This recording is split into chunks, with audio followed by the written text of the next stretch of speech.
చెప్పాను నేను ఉప ఎన్నికలు తప్పవు అనేసి. ఇప్పుడు సుప్రీంకోర్టు షాక్ ఇచ్చిందా, జలకిచ్చిందా? కాంగ్రెస్ పార్టీకి అందామా, రేవంత్ రెడ్డికి అందామా? నేను రేవంత్ రెడ్డికి జలకిచ్చిందని ఎందుకు అంటున్నానంటే, రేవంత్ రెడ్డికి మాత్రమే ఉండే నన్ను గులగొడతానని ఆయన ఒకలాంటి ట్రాన్స్లో ఉండేవాడు. అంటే ఉన్నది లేనిది, అంటే ఉన్నది లేనట్టుగా లేనిది ఉన్నట్టుగా ఊహించుకోవడం అనేది. స్టార్టింగ్లో నేను రాక ముఖ్యమంత్రిని అయ్యాను, బై డిఫాల్ట్లో అయ్యాను, కొంపదీసి మళ్ళీ నన్ను కూలగొడతారేమో అనే దాంతో ఎట్లయినా సరే మనకున్న సభ్యుల నుంచి ఒక 20 మంది నన్ను లాక్కున్నాము బీఆర్ఎస్ నుంచి. లాక్కుంటే మనకి ఇంకా పోటీ లేదు, ఎదురు లేదు, ఎన్నేళ్ళైనా మనమే ఉండొచ్చు అనే ఒక వ్యూహం 12. కాకపోతే అది ఎక్కడ కూడా వర్కౌట్ కాలేదు. 10 మంది ఎమ్మెల్యేలను లాక్కున్నాడు. అది బెదిరించిండా, బామాలిండా, తలకాయ పెట్టిండా, కాలు పట్టుకుండా తెలియదు, కానీ మొత్తానికైతే ఎమ్మెల్యేలను లాక్కున్నాడు. కానీ లాక్కున్న వాళ్ళలో ఎదురు దెబ్బ పడుతున్న నేపథ్యంలో కొంతమంది ఎమ్మెల్యేలు అయితే అసలు ఎక్కడ జాడపత్తా లేకపోయినారు. కారు గుర్తు మీద కలిసి కాంగ్రెస్ పార్టీకి పోయిన వాళ్ళు. ఇక నేనైతే జాయిన్ కాలేదని కొంతమంది కాంగ్రెస్ పార్టీ కండువాని, గుడి కండువాని కూడా చెప్పారు. దేవుడి గుడిలో ఇచ్చిన కండువా అని చెప్పారు. ఎందుకంటే నేను బాజాప్తా పార్టీలో చేరిన అని కూడా చెప్పుకోలేని పరిస్థితి ఉండే. ఇప్పుడు రేవంత్ సుప్రీంకోర్టు జలకి ఎట్లా ఇచ్చింది అని అంటే, మళ్ళీ అదే చెప్తున్నా, ఎందుకు జలకిచ్చింది? రేవంత్ రెడ్డికే ఇచ్చింది. అది మీకు ఉప ఎన్నికలు ఎట్లా వస్తున్నాయి ఏందనేది చెప్తాను. ఏం మొట్టికాయలు వేసింది అసలు సుప్రీంకోర్టు ఏం వేసింది అనంటే, బీఆర్ఎస్లో గెలిచి కాంగ్రెస్లో చేరిన ఎమ్మెల్యేల అనర్హత పిటిషన్పై సుప్రీంకోర్టులో విచారణ జరిగింది. ఏమవుతుంది, ఇదంతా కూడా మన స్పీకర్ చేతిలో ఉంటుంది. స్పీకర్ ఎట్లాగో నిర్ణయం తీసుకోడు కాబట్టి దీన్ని ఇట్లా లాక్ చేయొచ్చు మళ్ళీ అసెంబ్లీ ఎలక్షన్స్ వరకని. కానీ ఆ ఉద్దేశంలో మీరు ఉండకండి. మహారాష్ట్రలో అసెంబ్లీ సెషన్ అయిపోయి, అంటే మళ్ళా అసెంబ్లీ ఎలక్షన్ గడువు ముగిసేంత వరకు, అంటే 5 సంవత్సరాల పీరియడ్ అయిపోయేంత వరకు ఎట్లయితే లాక్ చేసినా అట్లా చేయాలనుకుంటున్నారు అనేసి మొట్టికాయలు వేయడం జరిగింది. బీఆర్ఎస్ జెండాపై గెలిచి కాంగ్రెస్ పార్టీలో చేరిన ఎమ్మెల్యేలు కడియం శ్రీహరి, దానం నాగేంద్ర, తెల్లం వెంకట్రావులపై అనర్హత వేటు వేయాలని సుప్రీంకోర్టులో పిటిషన్ వేసిన సంగతి తెలిసిందే. ఎవరెవరు వేశారు? ఎమ్మెల్యే వివేకానంద, తర్వాత అలాగే పాడి కౌశిక్ రెడ్డి. ఈ నేపథ్యంలో ఈరోజు విచారణకు వచ్చిన నేపథ్యంలో తెలంగాణ అసెంబ్లీ సెక్రటరీపై సుప్రీంకోర్టు ఆగ్రహం వ్యక్తం చేసింది. మీరెప్పుడు ఇంకా తీసుకుంటారు నిర్ణయం? ఫిరాయింపులపై నిర్ణయం తీసుకోవడానికి మీ దృష్టిలో తగిన సమయం అంటే ఎంత? దాన్ని ఉదాహరిస్తూ కూడా చెప్పిండు. రీజనబుల్ టైం అంటే మహారాష్ట్ర తరహాలో శాసనసభ గడువు ముగిసే వరకు అని అంటూ ఆగ్రహం కూడా. ఎందుకంటే వీళ్ళు ల్యాగ్ తీసుకొని పోవాలి, ఇంతకాలం నుంచి అదే అయింది.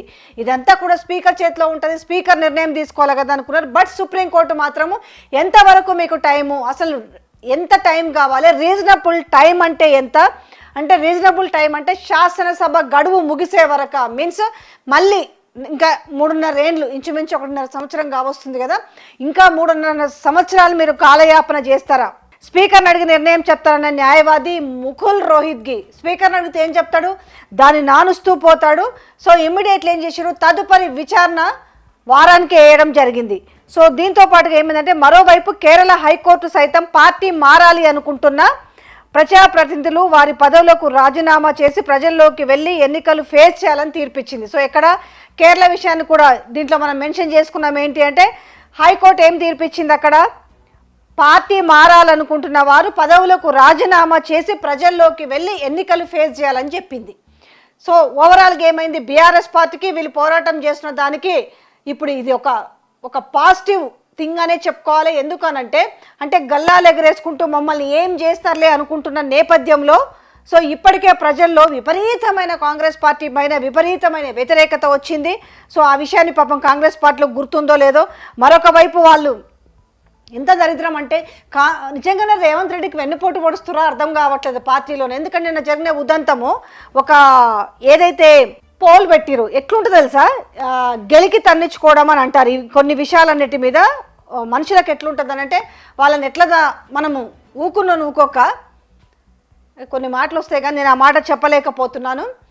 ఆ నేపథ్యంలో ఏమైంది అంటే, చాలా తెలివిగా ఎదుటి వాళ్ళని కించపరుస్తున్నాం అనుకున్న నేపథ్యంలో మనమే దెబ్బతింటున్నామన్న విషయాన్ని పాపం కాంగ్రెస్ పార్టీ సోషల్ మీడియాలో అనాలా, లేదంటే రేవంత్ రెడ్డి సోషల్ మీడియా అనాలో తెలియదు, కానీ దీన్నే గెలికి తన్నించుకోవడం అంటారు. తన్నించుకునే విధానం బయటపడింది. దాన్ని పాపం సర్దుకునేందుకు ఎంత కష్టాలు పడుతున్నారంటే, ఆ విషయం మీద మామూలుగా ఇబ్బంది పడతలేరు. ఈ విషయంలో ఏం చేయాలో అర్థం కాక తలకాయలు పట్టుకున్నంతా మనం చూసినాము పోల్ పెట్టిన విధానంలో. మీకు ఫామ్ హౌస్ పాలన అంట, ఏమన్నా బుర్ర కొంచెమన్నా పనిచేసిందా? ఏం చేసిరు? జాడిచ్చి తన్నిండ్రు కదా. అంటే ప్రతి విషయంలో కూడా అతిగా చేస్తే ఏమవుతుంది అనడానికి ఒక్కొక్క దెబ్బ పడుతున్న విధానము కనిపిస్తుంది. ఏదో చేసి ముందు ప్రజలకి ఏదైతే చేయాలో దాన్ని మర్చిపోయి నల్గొండకు పోయి మాట్లాడుతూ చూసిరు కదా. మొన్న రైతు భరోసాకు సంబంధించిన దీక్ష పెడితే రైతులందరూ కూడా నల్గొండ జిల్లాలో మీరు బాగా గెలిచినామని కాలర్ ఎగరేసుకొని మీరు మాట్లాడుతున్నారు కదా. ఓ నోటికి ఎంత మాట వస్తే అంత మాట మాట్లాడుతున్నారు కదా. కానీ అదే నల్గొండ ప్రజలు ఏం మాట్లాడిరో మేము తీసుకొచ్చిన గ్రౌండ్ రిపోర్ట్లోనే అర్థమైంది కదా. సంవత్సరం దాటిన పాలన మీద పరమ బూతులు, కానీ నేను బూతులు మాట్లాడాలని కోరుకోవట్లే వాళ్ళని, కానీ వాళ్ళ ఆవేదనతోటి ఇవాళ కూడా గోషామహల్లో ఉస్మానియా ఆసుపత్రి నిర్మాణానికి శంకుస్థాపన చేసే విషయంలో ఏందా మాటలు. చెవులకు రక్తాలు వచ్చేది ఒక్కటే తక్కువ ఉంది, చెవులకు రక్తాలు వచ్చేది ఒక్కటే తక్కువ ఉంది. అంటే వీళ్ళకు కూడా భయమే ఉంది. ఇప్పుడు ఈ 10 మంది ఎమ్మెల్యేలు ఎవరైతే మారినో ముఖ్యంగా ఎవరెవరి మీద ముందుగా వీళ్ళు పిటిషన్ దాఖలు చేసిరు. దాని తర్వాత ఎమ్మెల్యేల అనర్హతపై సుప్రీంకోర్టులో రెండు పిటిషన్లు దాఖలు చేసింది బీఆర్ఎస్. ఒకటి 7 ఎమ్మెల్యేలపై రిట్ పిటిషను, 3 ఎమ్మెల్యేలపై ఎస్ఎల్పి వేసింది. దాంట్లో ఎవరెవరు ఎమ్మెల్యే అనర్హతపై స్పీకర్, సెక్రటరీలు వెంటనే చర్యలు తీసుకున్న టైం ఫిక్స్ చేసేలా సుప్రీంకోర్టు ఆదేశించాలని దాన Nagender, Kadiyam Srihari, Tellam Venkatarao special leave petition వేసింది అప్పట్లో. మిగతా 7 పైన రిట్ పిటిషన్. ఈ దెబ్బతోటి ఏంటంటే అందరు న్యూట్రలైజ్డ్ అయిపోయారు. కానీ దానం నాగేందర్ అయితే ఆల్రెడీ యూటర్న్ తీసుకున్న విధంగా కనిపిస్తుంది. 2 విషయాలు, ఒకటి ఖచ్చితంగా అనర్హత వేటు పడుతుందన్న ఒక విషయం అయితే, ఏదైతే పార్టీ మారిపోయిందో ఆ పార్టీలో కూడా తనకు విలువనివ్వకపోవడము, ముఖ్యమంత్రి రేవంత్ రెడ్డి తనను ఏ రకంగా పార్టీకి రప్పించుకున్న తర్వాత తను ఎట్లా నెగ్లిజెన్సీ చేస్తున్నాడు అనే విషయంలో కూడా ఆయన చాలా నారాజ్ అయిపోయేసి ఒక సోషల్ మీడియాకి ఇచ్చిన ఇంటర్వ్యూలో ఆయన చేసినది కూడా మనం చూసినాం. ఆయన మాట్లాడిన మాటలు కూడా మనము చూసిన నేపథ్యం కనిపిస్తుంది. ఇలాంటి నేపథ్యంలో ఇక మిగతా పార్టీ మారిన వాళ్ళ పరిస్థితి ఎట్లుంటుంది అనేది మనం అర్థం చేసుకోవచ్చు. ముందు కోతే నుయ్యి, వెనక కోతే గొయ్యి అనే ఒక సామెత ఉంటాం కదా, ఆ రకంగా ఉంది. ఈరోజు లాగి ఒక చెంప మీద కొట్టినట్టుగా ఈరోజు సుప్రీంకోర్టు ఇచ్చిన జలక్ చూస్తుంటే ఇకనైనా కూడా పార్టీ మారే వాళ్ళు ఒళ్ళు దగ్గర పెట్టుకుంటారా? ఎందుకనంటే ఈ పార్టీ ఫిరాయింపులు, మీరు ఇప్పుడు లైవ్ చూస్తున్న వాళ్ళు ఒక మాట మాట్లాడచ్చు, గతంలో కూడా ఇది జరగలేదా అని అంటే దాన్ని రాజ్యాంగంలో ఉన్న ఒక క్లాజ్ ప్రకారం ఆ క్లాజ్ కూడా తీసేసేయాలి. నేను ఆ క్లాజును కూడా ఈరోజు నేను మెచ్చుకోవటం లేదు, ఆ క్లాజును కూడా రిమూవ్ చేయాలి. అంటే 1/3 ఏదైతే ఉందో మెర్జ్ అవ్వడాన్ని, ఆ మెర్జ్ అవ్వడాన్ని కూడా అంటే పార్టీలో గెలిచిన సభ్యుల మీద 1/3 ఎవరైతే మెర్జ్ కావచ్చో, విలీనం చేయొచ్చో, దాన్ని కూడా రాజ్యాంగంలో ఆ క్లాజ్ను తీసివేయాలని నేను కూడా కోరుకుంటున్నా. ఏ సింబల్ మీద గెలిచిన వాడు ఆ సింబల్ మీదనే ఉండాలని నేను బాజాప్తా చెప్తున్నా. పార్టీలకు ఇది మంచి విధానం కాదు. అది బీఆర్ఎస్ అయినా, బీజేపీ అయినా, కాంగ్రెస్ అయినా. ఇప్పుడు ఈ 5 సంవత్సరాలు ఒక పార్టీ ఉంటే ఇంకొక 5 సంవత్సరాలు ఇంకొక పార్టీ ఉండొచ్చు. అలాగని చేసి ప్రజలు ఓట్లు వేసి మీరు ఏ పార్టీ మీద ఏ సింబల్ మీద గెలుస్తారో ఆ సింబల్ని చూసి పార్టీ ఓట్లు వేస్తారు. అట్లాంటి నేపథ్యంలో ప్రజల ఆమోదం లేకుండా, ప్రజల నిర్ణయాన్ని కనుక్కోకుండా మీకు ఇష్టం వచ్చినట్టుగా మీరు కండిషనల్గాను అన్కండిషనల్గాను ఒకటే ఒక్క సాకు చెప్తారు. కాన్స్టిట్యున్సీ అభివృద్ధి కోసమే నేను పార్టీ మారుతున్నానంటారు. కాన్స్టిట్యున్సీ అభివృద్ధి కోసం కాదు, ఎవరి సెల్ఫ్ డెవలప్మెంట్ కోసం వాళ్ళు పార్టీలు మారుతారనేసి ఈరోజు ప్రజలు అనుకుంటున్న నేపథ్యం. కాబట్టి రాజకీయాలంటే ఇప్పటికే చీదరించుకుంటున్న నేపథ్యం కనిపిస్తుంది ప్రజల్లో. కానీ అలాంటిది కాకుండా ఇంకా రాజకీయం అంటే కూడా చాలా మంచిగా ఉంది, రాజకీయ నాయకులు అంటే కూడా ప్రజలకు మేలు చేస్తారు, రాజకీయ నాయకులు అంటే కూడా ఇచ్చిన హామీలు నెరవేరుస్తారు, రాజకీయ నాయకులు అంటే ప్రజల దగ్గరికి వెళ్తారు, ఇది ఉండాలి. కానీ రాజకీయం అంటే ఎట్లాగో గెలిచినాము డబ్బులు పెట్టి అంతకు 10 సంపాదిస్తారనే మాట కాకుండా ప్రజల నుంచి కొంచెమన్నా నేర్చుకోవాలి ఈరోజు.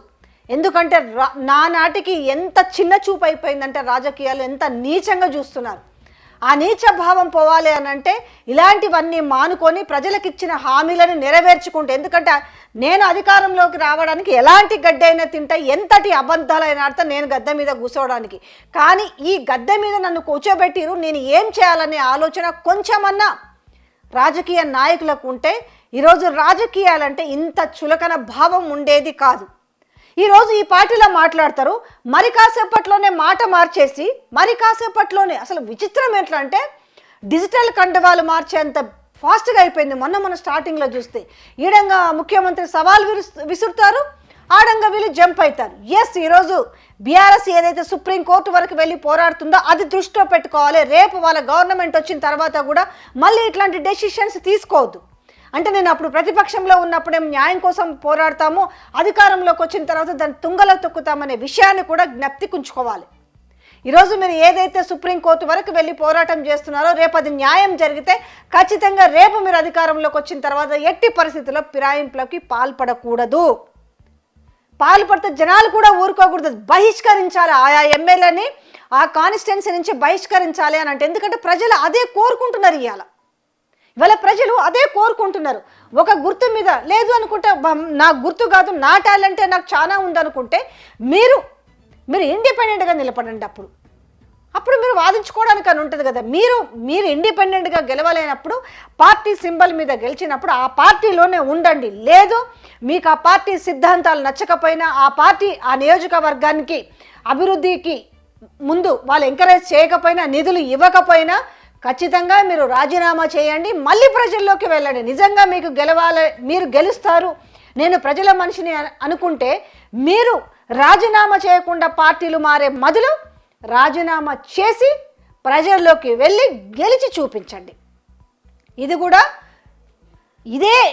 ఇదే విషయాన్ని ప్రజలు కూడా కోరుకుంటున్నారు. నేను ఇదే విషయాన్ని గింత గొంతు చించుకొని చెప్తున్నానంటే కూడా ఏంది అర్థం అనంటే, ప్రజలని గౌరవించండి, ప్రజల ఓటుకి వాల్యూ ఉంది, రాజ్యాంగానికి తూట్లు పడవకండి. ప్రతిదానికి రాజ్యాంగంలో ఉన్న లొసుకులను సాకుగా మలుచుకొని ఈరోజు పదవులను అనుభవిస్తున్న వాళ్ళకి తెలంగాణ ప్రజలు చంపపెట్టు లాగా రేపు తీర్పును కూడా ఇస్తారు. బాజాప్తా ఉప ఎన్నికలు రావాలనే కోరుకుందాం. ఎందుకనంటే ఈరోజు అబద్ధపు హామీలు ఇచ్చి గద్దెనెక్కి ఈరోజు ప్రజలను గోసపెడుతున్నారు. కాబట్టి ఈ 10 సీట్లకు కానీ ఈరోజు ఈ 10 మంది ఎమ్మెల్యేలు ఎవరైతే పార్టీ మారారో ఎంత దౌర్భాగ్యం అంటే ప్రజలు అడుగుతున్నారు, అసలు మీకు సిగ్గు ఎగ్గు ఉందా అని ప్రజలు అడుగుతున్నారు.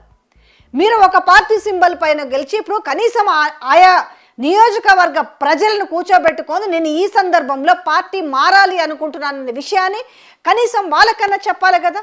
మీరు ఆ ప్రజలతోటి వాళ్ళ కాళ్ళు మొక్కుతారు, ఏళ్ళు మొక్కుతారు, తీరా వాళ్ళు ఓటేసిన తర్వాత నువ్వెవడో నాకు తెలియదు అన్నట్టుగా వాళ్ళని కాళ్ళ మీద దన్నేసి, వాళ్ళ గుండెల మీద దన్నేసి మీరు మీ రాజకీయ స్వలాభం కోసము ఈరోజు పార్టీలు మారి వాళ్ళని అయోమయానికి గురి చేస్తున్నారు. అందుకే ప్రజలు కూడా అంతే ఆవేదనతో ఉన్నారు. టైం ఎప్పుడు వస్తుందా, ఎట్లా దెబ్బ కొట్టాలనుకుంటే వాళ్ళు రెడీగా ఉన్నారు. ఎందుకంటే టైం ఎప్పుడు కూడా కొంతకాలమే రాజకీయ నాయకుల చేతిలో ఉంటుంది టైము. బట్ ఆ తర్వాత మాత్రం ఖచ్చితంగా ప్రజల చేతిలోనే ఉంటుంది. మీరు ప్రజల కాళ్ళ దగ్గరికే వెళ్ళాలి. అంతిమంగా తీర్పిచ్చేది ఎవరంటే ప్రజలే. సో అందుకే ఖచ్చితంగా బై ఎలక్షన్స్ వస్తాయి. ఇవాళ తెలంగాణ ప్రజలందరూ కూడా ఆవేదన పడుతున్నారు. ఎక్కడ ఏ పోల్ పెట్టినా కూడా, అది ఏ మీడియా ఛానల్ పోల్ పెట్టినా, అది కాంగ్రెస్ పార్టీ అఫీషియల్ దగ్గర నుంచి పోల్స్ పెట్టినా కూడా ఇవాళ గత ప్రభుత్వమే బాగుందని చెప్తున్న నేపథ్యంలో కనపడుతుంది. అంటే ఇంకనన్నా కూడా ఇవాళ ఉన్న ప్రభుత్వం పెద్దలు తీరు మార్చుకోవాలి, దాని రాజకీయం చేయకుండా. రేవంత్ అన్న ఇక తీరు మార్చుకోండి, మీ వెనకాలే మీకు వెన్నుపోటు పడుతున్నారో కూడా చూసుకోండి. ఆ పోల్స్ అనేది దేనికి సంకేతం? పోల్స్ పక్కన పెడదాం. మొన్న మీరు గ్రామ సభలు పెట్టారు కదా, గ్రామ సభలో ఏం కనపడ్డది మీకు? మీరు గ్రామ సభలు పెట్టిందే బాజాప్తా అసలు వ్యతిరేకత ఎంత ఉందని కనుక్కోవాలని గ్రామ సభలు పెట్టారు కదా. ఆ గ్రామ సభలో మీరు చూసిరు కదా ఎట్లా ఉన్నాడో కూర్చున్నా రాసుకునేదానికి అధికారులు అంటారో లేకపోతే వాళ్ళని ఏమంటారో తెలియదు కదా. వాళ్ళనంతా తరిమి కొట్టే పరిస్థితి వచ్చింది. పోలీసులను కూడా వాళ్ళు తరిమే పరిస్థితి వచ్చింది. ఎందుకనంటే ఇక్కడ కాంగ్రెస్ కార్యకర్తలు వచ్చేసి ఇవాళ మామూలు జనం పైన వాళ్ళు జులుం చేస్తుంటే ఏ రకంగా ఉంది, ఎమ్మెల్యేలను కూడా తరిమిన పరిస్థితి కనపడింది. సో ఇవన్నీ కూడా ఇంకా రాజకీయాలు, చిల్లర వల్లర రాజకీయాలు మాని ప్రజలకు పనికొచ్చే పనులు ఏమన్నా చేస్తే ప్రజలు కూడా ఆశీర్వదిస్తారు. అంటే 5 ఏళ్ళ కొన్నాడు ఆశీర్వదించారని మీరు 5 ఏళ్ళ అరాచకం చేస్తా అంటే చూసుకుంటారా? ఆ తర్వాత వచ్చే లోకల్ బాడీ ఎలక్షన్స్ ఏమవుతాయి, మీకు గ్రేటర్లో వచ్చే జిహెచ్ఎంసీ ఎలక్షన్స్ ఏమవుతాయి, ఇప్పుడు ఇట్లా బై ఎలక్షన్స్ వస్తే ఏంది పరిస్థితి?